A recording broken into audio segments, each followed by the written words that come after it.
Madhvacharya, the reincarnation of prana, life force.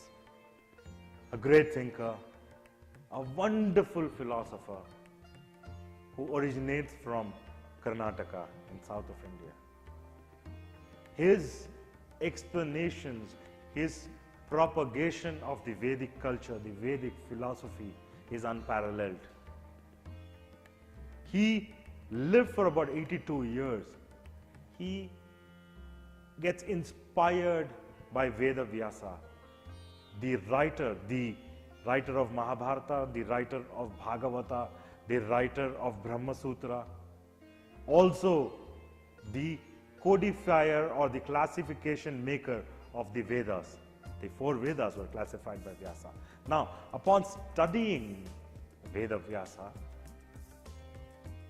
Madhvacharya concludes on what is called as the Tattvavada, that this entire universe is absolutely real.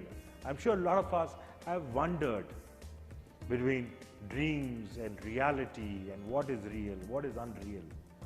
Is this universe completely real? As opposed to Adi Shankara's Mayavada, that the world is not real. Madhvacharya clearly explains with what is known as Vaidika Pramana, or the references from the Vedas, that the world is real. God is real.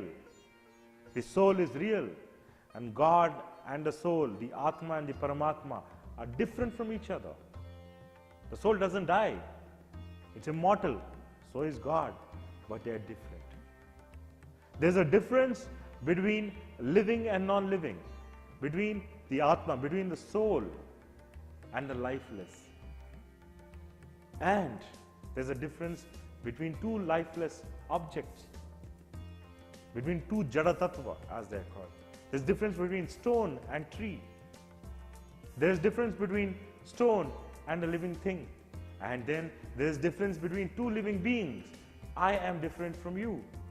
You are different from your neighbor. And these differences are real.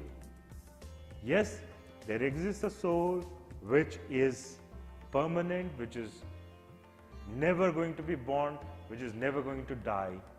That doesn't mean that it is same as God. And he uses the Vedas as the references.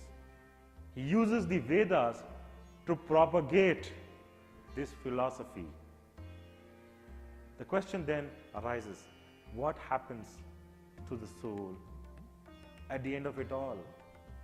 When the whole world gets dissolved, Madhvacharya says, the souls remain. They'll come back.